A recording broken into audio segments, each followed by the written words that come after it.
Subscribe करें और bell दबाएं ताकि कोई खबर रह न जाए।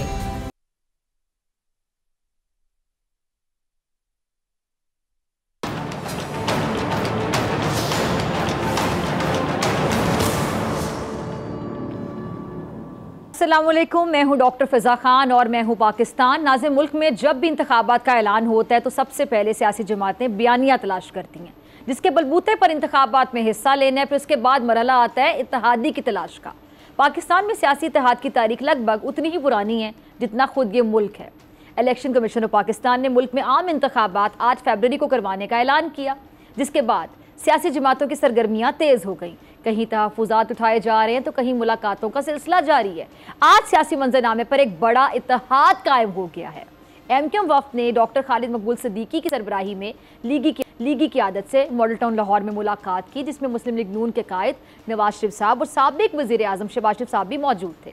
इस मुलाकात के नतीजे में पाकिस्तान मुस्लिम लीग नून और MKM पाकिस्तान ने अगला इलेक्शन मिलकर लड़ने का ऐलान कर दिया है। मुलाकात के बाद दोनों जमातों के रहनुमाओं ने प्रेस कॉन्फ्रेंस करते हुए मुलाकात में होने वाले फैसलों से मुतालिक मीडिया को आगाह किया।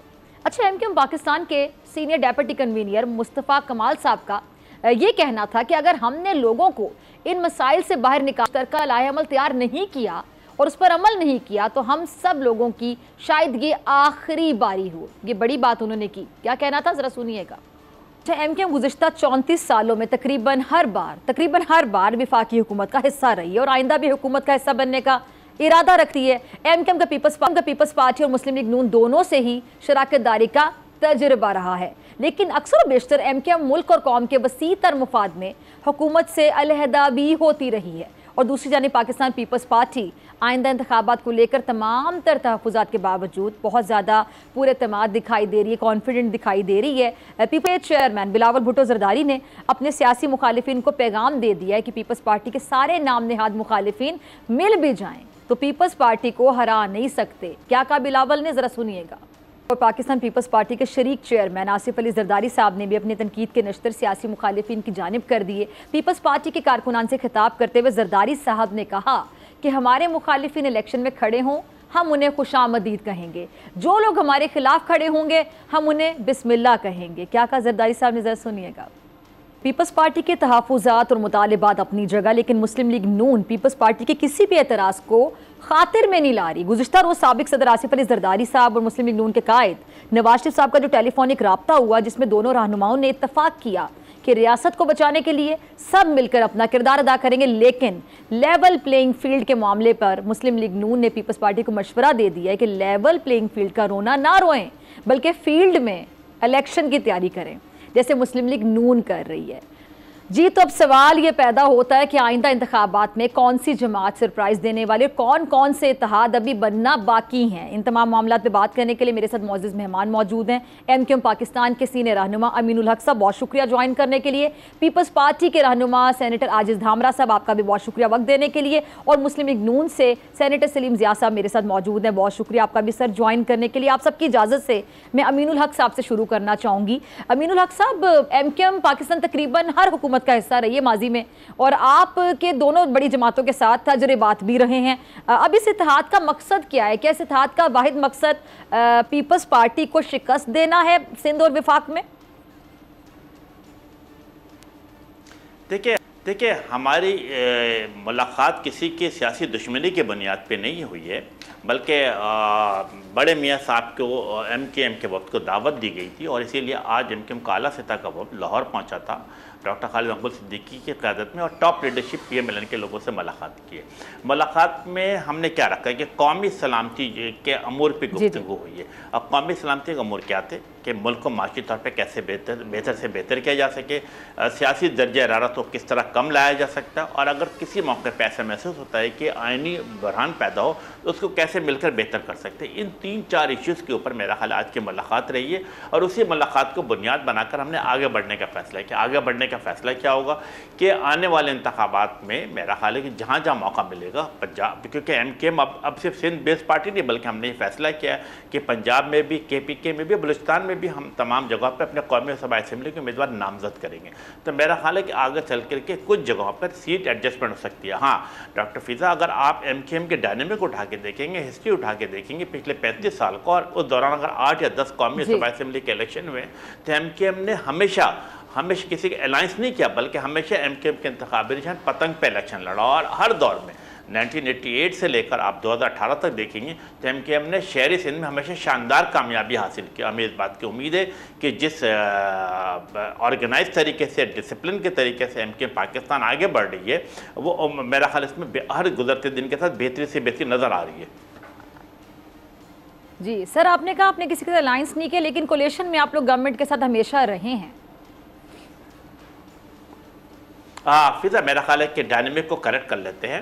आप अगर MKM पाकिस्तान को देखेंगे, चले मैं 90 की दहाई में नहीं जाता, 2012 दिसंबर MKM पाकिस्तान पीपल्स पार्टी की हुकूमत से अलग हुई। अब 2018 तक पूरे पाकिस्तान में MKM अकलौती पार्टी थी जो किसी भी सियासी इत्तेहाद का हिस्सा नहीं थी और ना किसी हुकूमत में शामिल रही। उसके बाद आपने ये भी देखा कि 2013, 14, 15, 16 MKM के ऊपर क्रैकडाउन किया गया। MKM के 5 ज़ायद कारकुनान पाइंदसल हासिल कर दिया गया, 200 से ज़ायद कारकुनान लापता हो गए, MKM के तमाम सेक्टर ऑफिस बंद कर दिए गए। लेकिन क्या MKM ख़त्म हो गए? नहीं। MKM चूँकि अवाम के दरमियान रहती है, अपने कारकुनान, अपने वोटर और सपोर्टर के दरमियान रहती है, यही वजह है कि हम रीइमर्ज हुए। और आज अल्हम्दुलिल्लाह जब मैं आपसे गुफ्तगू कर रहा हूँ तो अल्हम्दुलिल्लाह MKM के कराची शहर में, हैदराबाद शहर में, मीरपुर खास में, नवाबशाह में तमाम सेक्टर ऑफिस खुले हुए हैं। इसी तरीके से कराची की अगर मैं आपसे बात करूं तो 2014 UC है, उन 2014 यूसीज में से अल्हम्दुलिल्लाह 190 यूसीज पे ऑलरेडी हमारे दफातर खुल चुके हैं। ना सिर्फ ये कि दफातर खुल चुके, बल्कि अब हमारे इलेक्शन ऑफिस भी खुल रहे हैं। फिर फिज़ा, मेरा ख्याल है कि MKM चूँकि इमाम के दरमियान रहती है, तो हमने एक जिसे कहते हैं मास कॉन्टैक्ट शुरू कर दिया है। अब बड़े बड़े जलसे शहर में किए जा रहे हैं, मलीर में किया, औरंगी टाउन में किया, और फिर हमने गुलशन इकबाल में किया, फिर लियाकताबाद जो सेंटर ऑफ द सिटी पे भी किया। और सबसे बड़ी बात क्या, सबसे बड़ी बात की कि MKM पाकिस्तान मुनफरद सियासी जमात है, अकलौती सियासी जमात थी, जिसने आज मैं समझता जो आपसे गुफ्तगू कर रहा हूँ तो वही सियासी पार्टी है जिसने 4 कौमी असम्बली के उम्मीदवारों का नाम का ऐलान भी कर दिया। और MKM क्या कहती है? MKM क्या कहती है कि शहर कराची में रहने वाले तमाम अकाइयों को, चाहे कोई भी ज़बान बोलते हों, उन तमाम लोगों को साथ लेकर चलना चाह रही है। और आपने देखा कि अगर हमने 4 कौमी असम्बली के उम्मीदवारों का ऐलान किया तो अल्हम्दुलिल्लाह में 2 पुश्तो बोलने वाले भी मौजूद है, एक पंजाबी बोलने वाला भी मौजूद है। इसका मतलब क्या है कि MKM बला तफरीक कर रंग और शहर की खिदमत के जज्बे के साथ आगे बढ़ रही है। और यही मैसेज हम अपने अवाम को भी दे रहे हैं ताकि एक बड़े पैमाने पर MKM के साथ लोग जुड़ते रहे। और फिर MKM को अगर माजी देखेंगे, मेरा ख्याल है कि हर दौर में MKM जो पिछले 35 साल से इस शहर में और हैदराबाद शहर में, मीरपुर खास में, नवाबशाह में कामयाबी हासिल करती चली आई है। चलें जी, अमीनुल हक साहब, जिस स्पीड से माशाल्लाह आपने गुफ्तगू की, बिल्कुल कहीं भी आप नहीं रुके। इसी स्पीड के साथ अगर आप परफॉर्म करें और शहरियों के दिल जीत लें तो क्या ही बात हो, आवाम तो बड़ी खुश हो जाए। चलें जी, आगे चलते हैं। सेनेटर सलीम ज़ियाद साहब, मैं आपकी तरफ आना चाहती हूँ। मुस्लिम लीग नून एक बड़ी सियासी जमात है सलीम साहब, और मुस्लिम लीग नून का बड़ा वाज़ेह मौक़िफ़ था कुछ दिन पहले तक कि जी किसी के साथ हम इंतखाबी इत्तेहाद नहीं करेंगे। लेकिन ये अचानक से इस इत्तेहाद की ज़रूरत क्यों पड़ गई मुस्लिम लीग नून को, क्या वजह है? डॉक्टर फिज़ा, सबसे पहले तो बहुत शुक्रिया कि आज आपने दावत दी है। मैं समझता हूँ कि देखें, इलेक्शन से पहले और इलेक्शन के दौरान हिकमत अमली में तब्दीलियाँ आती रहती हैं, और क्योंकि अब ये महसूस किया गया है कि हमने क्योंकि पाकिस्तान को आगे लेके जाना है, छोटी छोटी पार्टीज़ या दूसरी पार्टीज़ हैं जो साइड लाइन में भी हैं, उनको सबको इकट्ठा लेकर चलना है ताकि फ्रिक्शन ना हो, ताकि लड़ाई झगड़ा ना हो, ताकि एक दूसरे पे बहतानबाजी ना हो, एक दूसरे पे इल्ज़ाम तराशी ना हो, बल्कि मकसद एक सिर्फ एक होना चाहिए कि पाकिस्तान की जो माशी हालत है, जो बहुत बुरी हालत में है, उसको बेहतर किया जाए। और उसके लिए ज़ाहिर है एक पार्टी का काम नहीं है, ये सबको सब पार्टी सारी मिलकर जब इत्तेहाद करेंगी, काम करेंगी और उसी डायरेक्शन में जाएंगी, और सिर्फ मकसद ये होगा कि पाकिस्तान के गरीब आवाम की हालत को बेहतर करना है, चीज़ों को सस्ता करना है, बेरोज़गारी को ख़त्म करना है। और ये सारी चीज़ें जो ऐसी हैं कि ये अकेली पार्टी कोई नहीं कर सकती, और इसके लिए सबको साथ लेकर भी चलना है ताकि ये तासुर ये हो कि पाकिस्तान में जितनी सियासी पार्टीज़ हैं उनमें सियासी शऊर है, वो साथ चल सकती हैं और पाकिस्तान का मुस्तकबल और पाकिस्तान का जो बुनियाद है उस पर यकीन रखती हैं। सर, लेकिन जब पार्टी साथ चल रही होती हैं तो अक्सर हम देखते हैं कि जिम्मेदारी किसी एक पर डाली जा रही होती है, सब मिलकर जिम्मेदारी नहीं ले रहे होते हैं अपने फैसलों की। मुश्किल फैसले करने पड़ते हैं, लेकिन फिर मुश्किल फैसलों को ऑन भी करना चाहिए। जी हाँ, हमने मुश्किल फैसले किए, लेकिन जिम्मेदारी एक दूसरे पर फेंकी जा रही होती है, आवाम बड़ी कंफ्यूज हो रही होती है। नहीं, मेरे ख्याल इसमें कन्फ्यूजन की कोई बात नहीं है, क्योंकि ये देखा ना, एक पाकिस्तान तो हम सबका है, उसमें अगर हम सारे मिलकर कोशिश करेंगे ज़ाहिर है उसके नताइज बहुत बेहतर होंगे, ना कि एक अलग पार्टी हर पार्टी अपनी तरफ से लग जाए, तो उसका मैं समझता हूँ कि इंतखाबी नताइज भी ठीक नहीं निकलेंगे और उसका नतीजा भी सही नहीं निकलेगा अमली तौर पर। साथ अगर साथ मिल के काम करेंगे तो जैसे नवाज शरीफ साहब की कोशिश यही है कि सबको इकट्ठा लेकर चलें और वो अकेला काम नहीं करना चाह रहे। अब पिछले आपको 2013 के इलेक्शन याद होंगे कि 2013 में खैबर पख्तूनख्वा में पीटीआई के पास अक्सरियत नहीं थी, लेकिन उसके बावजूद उनको मौका दिया गया ताकि वो अपनी दूसरी पार्टी उसको मिलाकर साथ आगे लेकर चलें, लेकिन वो नहीं कर सके। और जबकि अगर हम चाहते, मुस्लिम लीग नून चाहती, नवाज शरीफ साहब चाहते, तो मौलाना फजलुर रहमान साहब की पार्टी को मिलाकर हुकूमत हम बना सकते थे। लेकिन ये सोच जो है, शुरू से नवाज शरीफ साहब की कोशिश यही है कि वो पार्टी जो मेन स्ट्रीम में नहीं है उनको मेन स्ट्रीम में लाकर पाकिस्तान की बका के लिए, पाकिस्तान की फलाह के लिए काम किया जाए। ठीक है जी, आज धामरा साहब की तरफ चलते हैं। धामरा साहब, आपने दोनों मेहमानों को सुना, तो धामरा साहब क्या समझ रहे हैं इस इत्तेहाद को लेकर के, क्या मकासद हो सकते हैं? एक तो आप लोग लेवल प्लेइंग फील्ड ना होने का शिकवा कर रहे हैं, आप लोगों के पास लेवल प्लेइंग फील्ड भी नहीं है, दूसरा बाप ही की जमात के खिलाफ इत्तेहाद भी बन रहे हैं। बिस्मिल्लाहिर्रहमानिर्रहीम। देखें साहब, पहली बात तो ये है कि मैं वेलकम कहता हूँ अगर इन दोनों पार्टियों का आपस में कोई इत्तेहाद होता है, और ये नई और अनहोनी बात नहीं है, इसलिए कि तारीख का जब आप मुशाहिदा करेंगे तो पीपल्स पार्टी के अगेंस्ट हमेशा हर इलेक्शन में इत्तेहाद बनते रहते हैं और पीपल्स पार्टी सिंगल पार्टी के तौर पर इलेक्शन में मौजूद रहती है।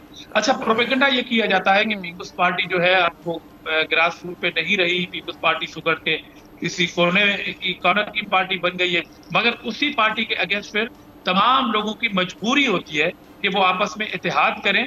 बगैर इत्तेहाद के, खास तौर पर सूबा सिंध में हमने कोई इलेक्शन नहीं देखी। बचपन से हम ये देखते आए कि हमारे मुखालफिन जो थे वो हमारे खिलाफ इत्तेहाद बनाते थे। तो सियासत में इत्तेहाद बनाना, आपस में इत्तेहाद करके किसी पार्टी का मुकाबला करना, इलेक्शन में आना, इस पे कोई पाबंदी नहीं है, इसलिए हम बिल्कुल परेशान नहीं है और हम सेहतमंद सियासी एक्टिविटीज को वेलकम कहते हैं। होना ये चाहिए था कि शायद मुस्लिम लीग नून को मुत्तहिदा के पास आगे बात करनी चाहिए थी, मगर मुत्तहिदा खुद गई है उनके पास बात करने। मैं अगेन ये कहता हूं कि इससे हमें कोई परेशानी नहीं है, हर पार्टी का अपना अपना डोमेन है। नहीं तो अगर वो आके उनसे बात करे तो क्या होता? आप ये जो बात हाईलाइट करें धामरा साहब, उनको उनके पास आके बात करनी चाहिए थी, तो उन्होंने कर ली, तो इससे क्या फर्क पड़ा? हेलो जी जी, धामरा साहब आप कह रहे हैं कि इनको इनके पास जाके बात करनी चाहिए थी, तो अगर उन्होंने बात करी तो उससे क्या फर्क पड़ा? नहीं, मैंने तो ये भी कहा उसके साथ कि हमें बावजूद इस बात के कि कोई परेशानी नहीं है, मैंने तो वेलकम कहा है सेहतमंद सियासी पॉलिटिकल एक्टिविटीज। नहीं, मैं आपकी बात को समझना चाह रही हूँ, आपने इस बात को हाईलाइट किया ना, तो क्या कहना क्या चाह रहे हैं, जरा खुलकर बताएं। मेरा कहने का मकसद यह है कि आजकल ये खबरें गर्दिश कर रही हैं कि सिंध में तमाम एंटी पीपी जो पॉलिटिक्स करने वाले और वो हमारे इत्तेहादी भी जो अभी रिसेंटली रहे हैं, ये सब इत्तेहाद बना के हमारा मुकाबला करना चाहते हैं। तो मैंने यही कहा कि जो बड़ी पार्टी होती है वो बड़ा दिल करके छोटी पार्टियों के पास आगे बात करती है, इतना तबसरा है मेरा। मगर बावजूद इस बात के मैं कह रहा हूं कि अगर इत्तेहाद बनता है और मजीद पार्टियां उसमें शमूलियत करती, तो हमने तो आज भी प्रेसिडेंट जरदारी साहब ने घोड़की के अंदर एक बहुत बड़ी पब्लिक गैदरिंग हुई है जिसमें जीटीए के एक मरकजी रहनुमा सरदार अली गौहर मेहर ने पीपल्स पार्टी में शमूलियत का ऐलान किया और दूसरी शख्सियात ने भी किया है। तो हम तो कहें कि हम काम करने के लिए तैयार हैं और ये नई बात नहीं कि पीपल्स पार्टी के खिलाफ इस में कोई इत्तेहाद बनने जा रहा है। इससे पहले भी यही पार्टियां आपस में इत्तेहाद बनाती हैं। मेरे ख्याल में पीपुल्स पार्टी ये समझती है कि तमाम पॉलिटिकल पार्टी को अपने इंडिविजुअल मंशूर के तहत परफॉर्मेंस की बुनियाद पर इलेक्शन में लड़ना चाहिए। उसके बाद देखें कि मैंडेट किस पार्टी को कितना मिलता है, फिर एक कोलिशन गवर्नमेंट बनानी चाहिए और पाकिस्तान के अवाम के साथ एक सीओडी होनी चाहिए, मुआशी तौर पर सीओडी होनी चाहिए। और इंतखाबी मुहिम में तमाम पॉलिटिकल पार्टीज ये एक डॉक्यूमेंट साइन करके रख दें कि जो पार्टी इक़्तिदार में आएगी और जो अपोजिशन में पार्टियां बैठेंगी वो मईशत के लिए, पाकिस्तान की मईशत के लिए गवर्नमेंट को सपोर्ट करेगी, बाकी मामला में बेशक वो तनकीद करती रहे। तो पीपल्स पार्टी अमीनुल हक साहब, ठीक है, करती है, हमें कोई शिकवा नहीं, बल्कि हमें सिर्फ शिकवा ये था कि इलेक्शन के शेड्यूल का ऐलान किया जाए। तो अब सुप्रीम कोर्ट की मुदाखलत से ये डेट जो आई है, हम ये चाहते थे कि एक इदारा जो खुद को इंडिपेंडेंट कहता था वो खुद ये ऐलान कर देता, कोई डेट दे देता, जो हमारे मुतालबे पे सुप्रीम कोर्ट ऑफ पाकिस्तान ने वो डेट, कट ऑफ डेट तो दे दी है ना। हम इलेक्शन में जाएंगे इंशाल्लाह, पूरे पाकिस्तान में जाएंगे और हमारे खिलाफ इत्तेहाद बन रहे हैं, तो इससे अंदाजा लगाना चाहिए कि किस मुझे पार्टी अमीनुल हक साहब की तरफ जाना है, लेकिन मेरे ख्याल से ब्रेक का वक्त हो रहा है। तो अमीनुल हक साहब, मैं आपसे जवाब लूंगी जो ये अभी बात की धामरा साहब ने, लेकिन शॉर्ट ब्रेक के बाद। तीनों मेहमान मेरे साथ मौजूद हैं, आपसे मुलाकात होगी शॉर्ट ब्रेक के बाद।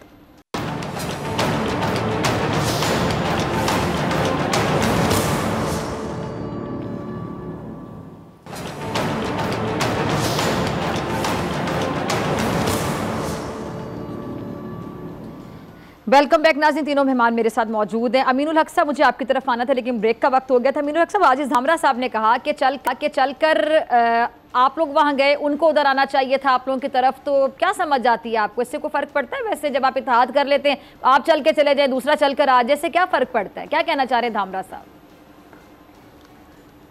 हाँ, मेरा ख्याल है कि इसका बेहतर सवाल का जवाब बेहतर तरीके से धामरा साहब दे सकते हैं, लेकिन एमकेएम पाकिस्तान, मैंने तो 2 बार पूछा, मैंने कहा चलिए आपको क्या समझ आती है, आप बताइए। जमहूरी सियासी पार्टी है, मैं अर्ज करता हूँ कि मैं एक जमहूरी सियासी पार्टी है, तो मेरा ख्याल है कि और मियाँ नवाज शरीफ साहब एक बड़ी सियासी पार्टी के बड़े लीडर हैं और उनके दावत पर अगर एमकेएम गई है तो किसी का एतराज़ नहीं करना चाहिए।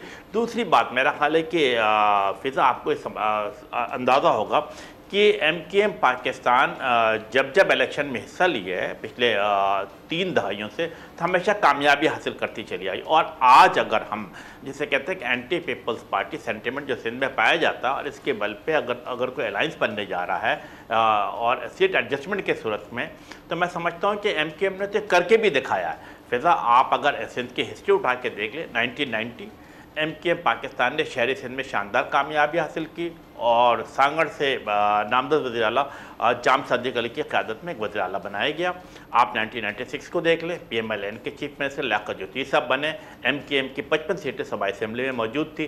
फिर आप 2003 और 2004 को उठा के देख लें, डॉक्टर अरबाब रहीम साहब को वज़ीर आला बनाया गया। किसकी हमायत से? एमकेएम पाकिस्तान की हमायत से। उस वक्त भी एमकेएम की 56 या 57 के करीब सूबाई असेंबली में सीट मौजूद थी। तो यस, जहाँ जहाँ एमकेएम की जरूरत पड़ती लेकिन अमीनुल हक साहब, लेकिन फिर ये बल्दियाती इंतखाबात में आप लोगों ने इलेक्शन में बॉयकॉट क्यों कर दिया था? तमाम धड़े एक हो गए थे, इसके बावजूद बॉयकॉट करने की क्या वजह थी? वो एक अच्छा मौका नहीं था अपनी ताकत दिखाने का? मेरे ख्याल से बड़ा अच्छा मौका था। जी फिजा, आप बिल्कुल बजा फरमा रही है। एमकेएम चूँकि एक असूल पसंद सियासी जमात है, तो एमकेएम ने असूलों की बुनियाद पर मैं समझता हूँ कि लोकल गवर्नमेंट इलेक्शन का बैकआउट किया। वो क्या था? एक से पॉइंट आपके सामने रखता हूँ कि एमकेएम का मुतालबा था कि इवन प्लेइंग फील्ड दिया जाए, यानी 1 मैन 1 वोट की बुनियाद पर, जो कि मेरा ख्याल पूरे पाकिस्तान बल्कि दुनिया में असूल प्लेटफॉर्म उस पर अमल होना चाहिए था। बल्कि लेकिन कराची के अंदर, हैदराबाद के अंदर इसका उलट किया जा रहा था। क्या किया जा रहा था? मैं सिर्फ 1 मिनट में आपको बता देता हूँ कि कराची में लगभग 55-60 ऐसी यूसी थे जहाँ पे पीपल्स पार्टी के एक मखसूस लोगों का मेरा ख्याल सीट, यूसी की सीट बनती थी। वहाँ पे 25,000 और 30,000 पर एक यूसी चेयरमैन मंतखब किया जा रहा था। और वो तमाम हल्के जहाँ पर एमकेएम का सरसूख था, वहाँ पे 90,000 पे यूसी चेयरमैन बनाया जा रहा था। आप मुझे बताएं, जब ये तमाम लोग मंतखब होकर मेट्रोपॉलिटन में मेयर के इलेक्शन कर रहे होंगे, तो मेरा एक यूसी चेयरमैन 90,000 के वोट पर मंतखब आ रहा होगा और पाकिस्तान पीपल्स पार्टी का 25,000 30,000 पे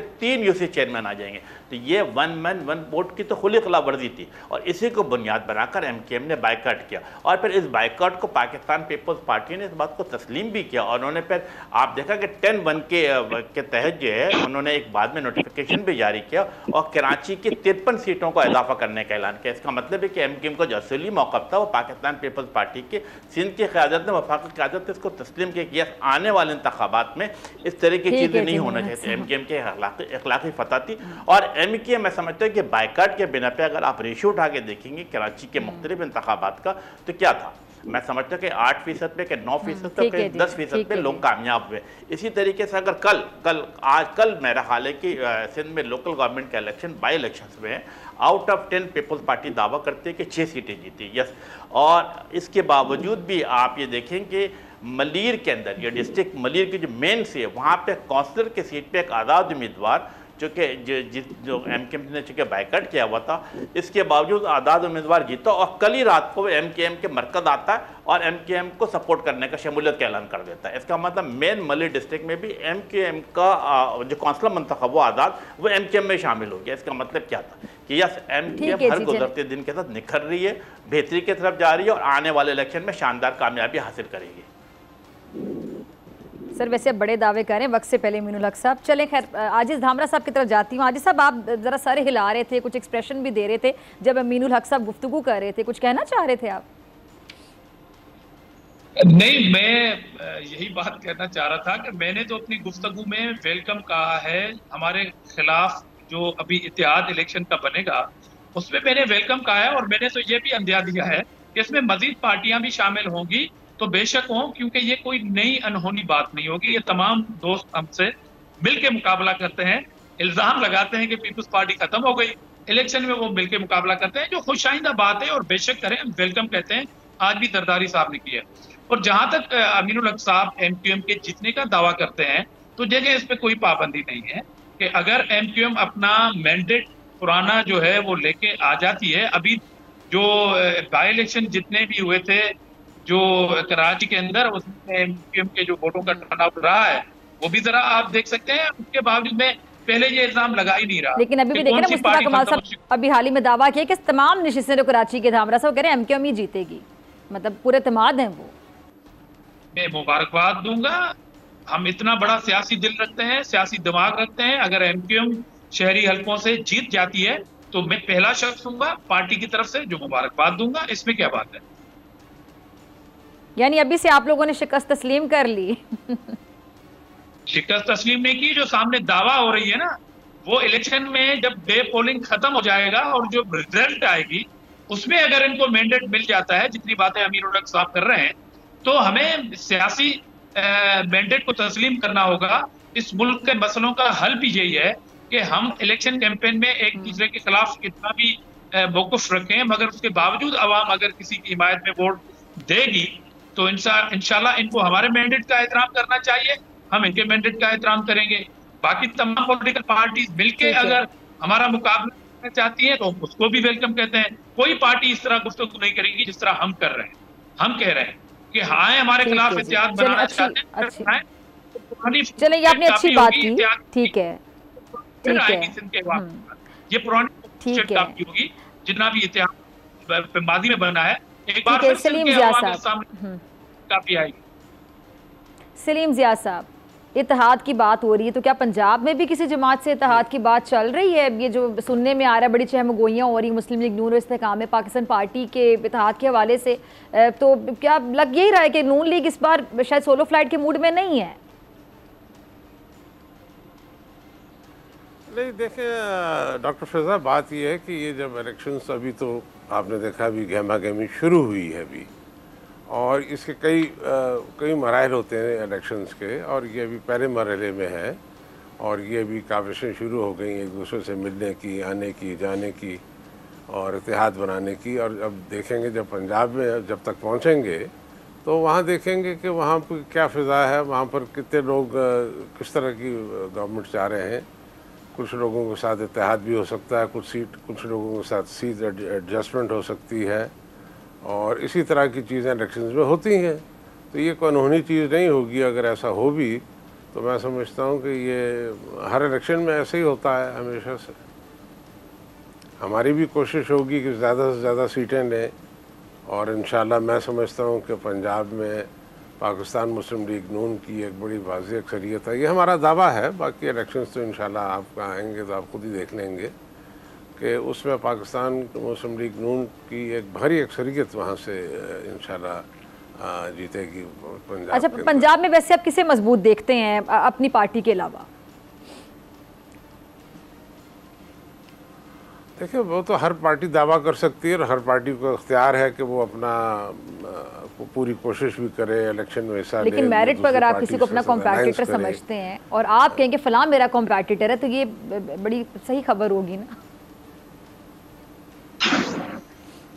मैं समझता हूँ कि इसमें सारी पार्टीज हैं, दूसरी पार्टीज भी हैं। पीपल्स पार्टी भी कोशिश कर रही है और जमात इस्लामी भी कोशिश कर रही है, दीगर पार्टीज़ भी हैं, तहरीक इंसाफ भी कोशिश करेगी।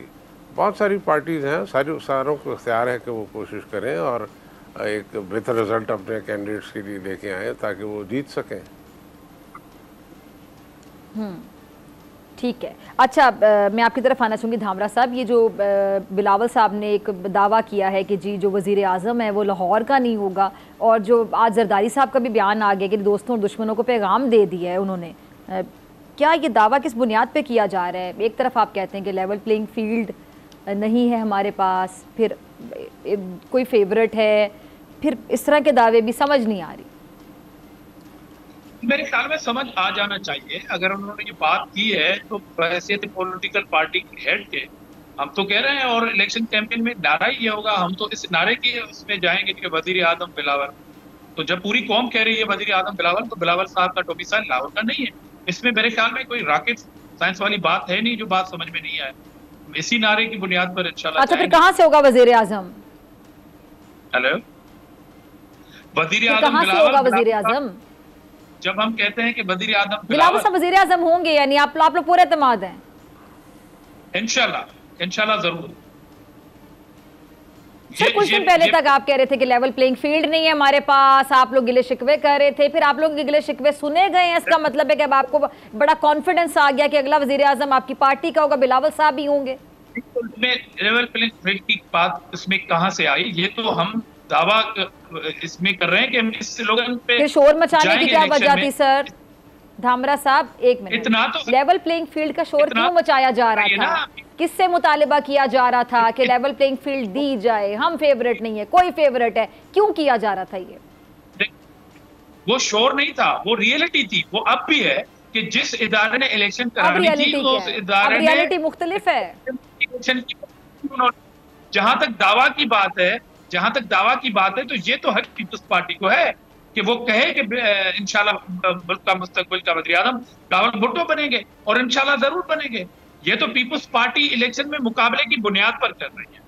जहां तक वो माहौल की बात कर रहे हैं हम, उसमें तो आपने देखा कि सिंध में डेवलपमेंट, यानी आपके कहने का मतलब है कि लेवल प्लेइंग फील्ड किसी के पास अगर नहीं भी होती तब भी वो उसकी पार्टी का वजीर आजम बन सकता है, तब भी आप जीत सकते हैं। फिर लेवल प्लेइंग फील्ड का रोना क्यों रोया जाता है जब लेवल प्लेइंग फील्ड का होना या ना होना बराबर है जीत या हार के लिए? ये समझना चाह रही हूँ मैं। आप उसको रोने का नाम ना दें। मैंने कहा कि वो ग्राउंड रियलिटी है जिसके बुनियाद पर। चलिए सर, ग्राउंड रियलिटी की बात कर लेते हैं। आप मुझे जरा समझा दें आजिज धामरा साहब, मैं जरा समझना चाह रही हूँ कि लेवल प्लेइंग फील्ड होना या ना होना अगर बराबर है जीतने या हारने के लिए, तो फिर लेवल प्लेइंग फील्ड की बात ही क्यों की जा रही है? देखें, मैं आपको आसान उर्दू में समझा रहा हूँ कि वो हमारी डिमांड आज भी है, वो एतराजात आज भी थे। हम तो कह रहे हैं कि जिस इदारे से हम ये डिमांड कर रहे थे वो हमारी ये खत्म करती ना, जो कंफ्यूजिंग है। सुप्रीम कोर्ट ऑफ पाकिस्तान ने डेट दी है ना आपको, इलेक्शन कमीशन को ये डेट दे दी थी जो नहीं दे रही थी। और जब हम इलेक्शन की बात करते थे तो 15 फरवरी की बात कौन सी पार्टी कर रही थी कि जी फरवरी में इलेक्शन होंगे, मिड फरवरी में होंगे या फर्स्ट वीक ऑफ फरवरी में होंगे? ये कौन सी पार्टी के रहनुमा टॉक शो में आके कहते थे? और फरवरी में हुए, मगर वो अलग बात है कि सुप्रीम कोर्ट ऑफ पाकिस्तान की जान से हुई। अच्छा ठीक है, सलीम ज़िया साहब आपकी तरफ मैं आना चाहूंगी। आपको क्या समझ, हमरा साहब ये जो बात कर रहे हैं, आप क्या समझ रहे हैं इस बात से? मेरा ख्याल ये कहना तो यही चाह रहे हैं कि मुकाबला होगा और ये समझते हैं इनकी पार्टी का, और इनका हक भी है। हर पार्टी ये सोच सकती है, हर पार्टी का कायद ये सोच सकता है। जैसे अभी बिलावल साहब की हम बात सुन रहे थे, उनको हक बनता है कि वो बहैसियत एक को चेयरमैन वो इस बात का ऐलान करें कि जी हमारी पार्टी। और वो जो कह रहे हैं अगला वज़ीर-ए-आज़म लाहौर से नहीं होगा, फिर कहाँ से होगा? क्या समझ आती है आपको? लाहौर का वज़ीर-ए-आज़म उनको नजर नहीं आ रहा। नहीं, होगा तो लाहौर का ही, पसंद आए या ना आए। अच्छा, होगा तो लाहौर का वज़ीर आज़म इंशाल्लाह। लेकिन बरक्स उनके बरक्स से उनके वालिद साहब ने बात की है, वो बहुत एक ज़ीरक सियासतदान है। उन्होंने कहा भाई सबको जो भी आएगा उसको बिस्मिल्लाह है और हम उनको वेलकम करेंगे। और उन्होंने वो बात की है जो एक वसीउल कल्बी का मुजाहरा किया है उन्होंने। तो मैं समझता हूँ और यही स्पिरिट होना चाहिए। इलेक्शन में हार जीत कब होगी, कैसे होगी, कोई नजूमी नहीं है। ये शेख रशीद कहते रह गए, देखें उनकी सारी जितनी भी पेशन गोइयाँ थी सारी की सारी खड्डे में चली गई। अब वो तो जिस दिन इलेक्शन होगा, 8 फरवरी को इलेक्शन होगा, तो सब पता चल जाएगा किसके वोट कितने हैं, कौन सी पार्टी की अक्सरियत है, कौन सी पार्टी मकबूल है, किस पार्टी का वज़ीर आज़म बनने वाला है। वो तो उसी दिन पता चलेगा। लेकिन हम भी बहुत ज़्यादा पुरुमीद हैं कि इंशाअल्लाह वज़ीर आज़म नवाज शरीफ साहब ही बनेंगे और लाहौर का ही बनेगा। सलीम साहब, ये भी एक और ये भी खबरें बड़ी गर्दिश कर रही हैं, मतलब ज़राए से खबरें मिलती रहती हैं कि शायद मौलाना साहब नाराज़ हैं, नाला हैं नवाज शरीफ साहब से, ऐसी कोई बात है? नहीं, मेरे इल्म में तो ऐसी कोई बात नहीं आई है, और बल्कि उनका काफ़ी राब्ता भी है और बीच में मेरे ख्याल अभी मुलाकात होने वाली है चंद दिनों में। तो होने वाली मैंने कहा कि होने वाली सर, आते मिलना चाहिए था उन्हें। और उनके साथ तो हमारा बड़ा पुराना इत्तेहाद बना था, उस इत्तेहाद को लीड मौलाना साहब ने किया था। अब तक मुलाकात क्यों नहीं हो सकी? शायद इसी वजह से जमगोइयाँ हो रही हैं। देखिए, जी डॉक्टर रजीब, हर इलेक्शन की डायनेमिक्स मुख्तलिफ होती है। इस दफ़ा ज़ाहिर है कि थोड़ा सा माहौल तब्दील हुआ है, मगर मैं आपको यकीन दिला सकता हूँ कि मौलाना साहब के लिए बहुत एहतराम है, बहुत पुराने सियासतदान हैं, उनके साथ हमारा एक पुराना सिलसिला है सियासी पार्टी के इत्तेहाद का। ये माहौल जो तब्दील हुआ है, आपने कहा कि इसका ज़रा मतलब समझा दें, माहौल क्या तब्दील हुआ है? मौलाना साहब की तरफ माहौल तब्दील हुआ है या आपकी तरफ क्या चाह रहे हैं, समझ नहीं आई। नहीं, इसमें तो खास कोई खास फलसफे की बात नहीं है। नहीं, आपने कहा ना माहौल आजकल जरा थोड़ा सा तब्दील हुआ है। 2018 का अलग नहीं, उसमें क्या अलग था 2018 और अभी का क्या आपको तब्दील नजर आ रहा है सर? पहले वाला माहौल क्या था, अब वाला माहौल क्या है? आप क्या कहना चाहते हैं? 2018 का तो इलेक्शन था ही नहीं ना, उसकी तो बात ही ना करें। वो तो एक टोटल फ्रॉड था। एक जिस तरह कराची में इलेक्शन हुआ, जिस तरह पेशावर में इलेक्शन हुआ, जिस तरह लाहौर में इलेक्शन हुआ, जिस तरह लोगों को जितवाया गया, वो तो इलेक्शन ही नहीं था, उसकी तो हम बात ही नहीं कर रहे। लेकिन मैं समझता हूँ कि मुख्तसर ये है कि मौलाना साहब जो है उनके लिए बहुत एहतराम है, वो कहीं नहीं जाएंगे, वो हमारे साथ ही हैं, हम उनके साथ हैं और वो उनकी हम बहुत कदर करते हैं बहुत। और उनको चलिए आज झामरा साहब से भी पूछते हैं, वो भी जानते हैं कि उनकी जगह हमारे साथ ही है। ठीक है झामरा साहब, आपको क्या लगता है, मौलाना साहब बाकी नाराज हैं? मुझे मालूम नहीं कि मौलाना साहब नाराज हैं। हो सकता है कि वो नाराज हैं किसी बात पे, मगर ये तो मौलाना साहब की पार्टी या मौलाना साहब बता सकते हैं या फीमेल एंड बता सकती है। मगर सिंध में तो मौलाना साहब हमारे। चलिए फिर आप पीपल्स पार्टी के हवाले से जरा बता दें। 15 साल से पीपल्स पार्टी सिंध में हुकूमत कर रही है आजिज झामरा साहब। कराची और हैदराबाद को छोड़कर कितना डेवलपमेंट का काम किया पीपीपी ने सिंध में? मेरे ख्याल में मैं आपको ये ऑफर कर रहा हूँ कि आप अपना कैमरामैन और कोई बीच का कोई रेफरी सिलेक्ट करें। 18th अमेंडमेंट के बाद जो सूबों को फंड मिला है, किस सूबे ने आवाम की सेहत के लिए ज्यादातर पैसे खर्च किए हैं, एजुकेशन के लिए खर्च किए हैं, रोड इंफ्रास्ट्रक्चर के लिए खर्च किए हैं, किस सूबे में नेचुरल जो मेगा डिजास्टर आए हैं और किस तरह आवाम को संभाला गया है, किस सूबे ने उन जो विक्टिम्स हैं डिजास्टर्स के आवाम उनकी फलाह बहबूद के लिए कितना काम किया है, वो आप अपना कैमरामैन दें, कोई रेफरी करें और उस पर एक डिबेट करें, प्रोग्राम करें। बाकी मैं ये कह रहा हूँ कि 18th अमेंडमेंट के बाद तमाम सूबों को पैसे मिलते रहे, सिर्फ सूबे सिंध को नहीं मिले। उसमें कोई एक हॉस्पिटल ऐसा बताएं जिसमें फ्री ऑफ कास्ट किसी भी आवाम के दिल का, दिमाग, जो गुर्दों का, फेफड़ों का मुफ्त में इलाज किया गया हो, जिसमें ना सिर्फ पूरे पाकिस्तान बल्कि ओवरसीज पाकिस्तानी ने आके फ्री में इलाज करवाया। सलीम ज़िया साहब, आप अग्री करते हैं? क्योंकि आप भी कराची को समझते हैं, सिंध को समझते हैं अच्छे तरीके से, गहरी नज़र रखते हैं। आप अब क्या समझते हैं, ये वाकई सही कह रहे हैं धामरा साहब? नहीं, वो जिस हॉस्पिटल का जिक्र कर रहे हैं वो यकीनी तौर पर वो एक अच्छा, बहुत ज़बरदस्त हॉस्पिटल है, लेकिन सिंध तो बहुत बड़ा सूबा है ना जी, उसमें तो बहुत सारी चीज़ें करने की ज़रूरत है। इन्होंने ज़रूरी मैं समझता हूँ कोशिश ज़रूर की है। ठीक है जी, दोनों मेहमानों का बहुत शुक्रिया। और अमीनुल हक साहब हमारे थे, उन्हें शायद कहीं जाना था तो वो पहले ही चले गए। तीनों मेहमानों का बहुत शुक्रिया और इसी के साथ मुझे दीजिए इजाज़त। आपसे मुलाकात होगी इंशाल्लाह कल, सेम टाइम सेम चैनल। अगर ज़िंदगी ने वफ़ा की, दुआओं में याद रखिएगा, अपना बहुत ख्याल रखिएगा। अल्लाह निगहबान।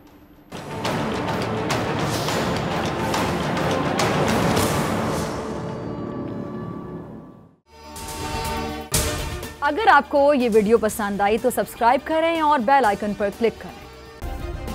सब्सक्राइब करें और बेल दबाएं ताकि कोई खबर रह न जाए।